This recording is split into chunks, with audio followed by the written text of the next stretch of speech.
नमस्कार दोस्तों, मैं भवतोष विज्ञान की बात यूट्यूब चैनल में आप सभी का स्वागत करता हूं और आपसे रिक्वेस्ट करता हूं कि आप इसे सब्सक्राइब कीजिए, लाइक कीजिए, अच्छा लगे तो आगे फॉरवर्ड भी कीजिए, अपने दोस्तों को भेजिए, मित्रों को भेजिए और चैनल को प्रमोट कीजिए। मित्रों, हम सभी जानते हैं कि आज दुनिया की जो जनसंख्या है वो करीब करीब 8 बिलियन को पार कर चुकी है और इतनी बड़ी जनसंख्या के लिए शुद्ध पेयजल होना एक बहुत ही चिंता का विषय है, गंभीर विषय है। सभी के लिए शुद्ध पेयजल आज भी पूरी दुनिया में उपलब्ध नहीं है। इतनी बड़ी जनसंख्या को शुद्ध पेयजल कहाँ से मिलेगा? हम सभी जानते हैं कि हमारे पेयजल के जो स्रोत हैं वो या तो ग्राउंड वाटर रिसोर्सेज हैं या फिर सरफेस वाटर रिसोर्सेज हैं। इन सभी रिसोर्सेज का उचित प्रबंधन, उनको दूषित नहीं होने देना, ये सब हमारा दायित्व है। तो आज हम बात करते हैं जल विषय को लेकर के।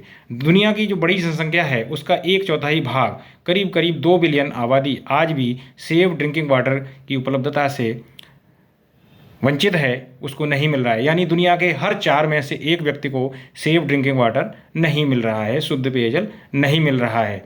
और WHO के अन्य आंकड़े यह बताते हैं कि वर्ष 2022 में दुनिया में 1.4 मिलियन यानी 1.4 मिलियन लोगों की जो मृत्यु है वो जल जनित बीमारियों की वजह से हुई।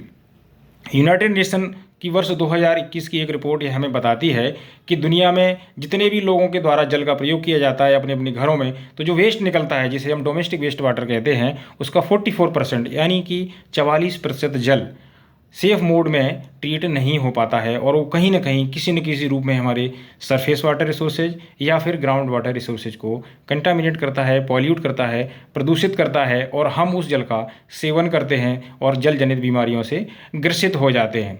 मित्रों, दुनिया में एक और इंटरनेशनल ऑर्गेनाइजेशन है जिसको OECD, organisation for economic cooperation and development नाम देते हैं। उसके अनुसार वर्ष 2050 तक दुनिया में जो पानी की डिमांड है वो करीब करीब 55% यानी 55% इनक्रीज हो जाएगी। आबादी भी बढ़ रही है, जल की डिमांड भी बढ़ रही है, तो सोचो मित्रों पानी कहाँ से आएगा। इस दिशा में प्रयास करते हुए यूनाइटेड नेशन ने कुछ सतत विकास लक्ष्यों का निर्धारण किया।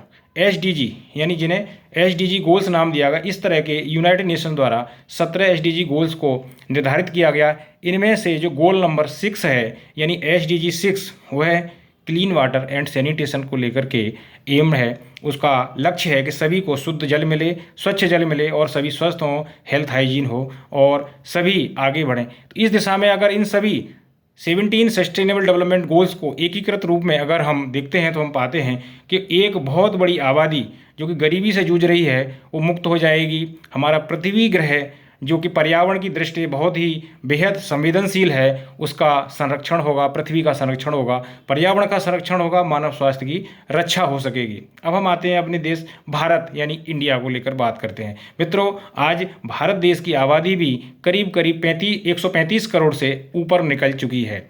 इतनी बड़ी आबादी को शुद्ध पेयजल उपलब्ध होना एक बड़ी बात होगी। इस तरह हमारे देश की जो आबादी लगातार बढ़ रही है, वर्ष 1951 में हमारे देश की जो जनसंख्या थी वो करीब करीब 36 करोड़ के आसपास थी और आज हम कहां से कहां पहुंच चुके हैं। उस समय यानी 1951 में प्रति व्यक्ति जल की जो उपलब्धता थी यानी पर कैपिटा वाटर अवेलेबिलिटी थी वो करीब करीब 5170 यानी 5177 क्यूबिक मीटर पर ईयर थी। और आज की अगर हम बात करें तो यह करीब करीब 1500 क्यूबिक मीटर पर ईयर पहुंच चुकी है। यानी कि देश की आबादी लगातार बढ़ रही है और पर कैपिटा अवेलेबिलिटी लगातार घट रही है। यानी प्रति व्यक्ति जो जल की उपलब्धता है वह कम होती जा रही है और हम संख्या में बढ़ते जा रहे हैं। संख्या में बढ़ने का मतलब है कि जल की डिमांड बढ़ती जा रही है। कृषि के क्षेत्र की बात करें, उद्योगों की बात करें या अन्य सेक्टर्स की बात करें, हर जगह जल की डिमांड बढ़ी है। तो दोस्तों, इस तरह से हमारे जो जल की डिमांड बढ़ती जा रही है उसको पूर्ति करने के लिए, उसको पूरा करने के लिए, उसकी सप्लाई करने के लिए हम क्या कर सकते हैं, इस पर विचार करने की आवश्यकता है। अगर आपको हमारी बात अच्छी लगे तो अपने दोस्तों को आगे बढ़ाइए, शेयर कीजिए, सब्सक्राइब कीजिए और हमारे विज्ञान की बात चैनल में हम पुनः दोबारा से आपसे मिलेंगे जिसमें हम जल को लेकर के अन्य मुद्दों पर चर्चा करेंगे। नमस्कार।